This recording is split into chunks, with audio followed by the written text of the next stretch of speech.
Hello friends, welcome to my channel.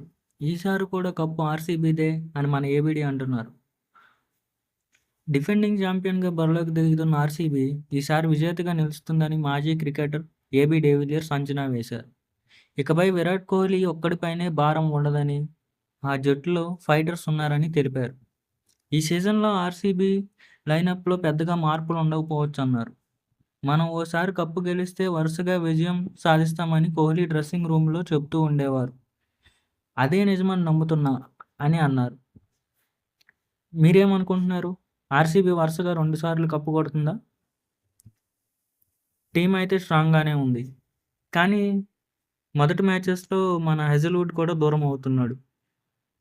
మరి ఈ team strength గురించి మీరేమనుకుంటున్నారు? బౌలింగ్, బ్యాటింగ్ ఎలా ఉంది? కామెంట్స్‌లో చెప్పండి. ఈసారి కూడా కప్పు కొడుతుందా ఆర్సీబీ?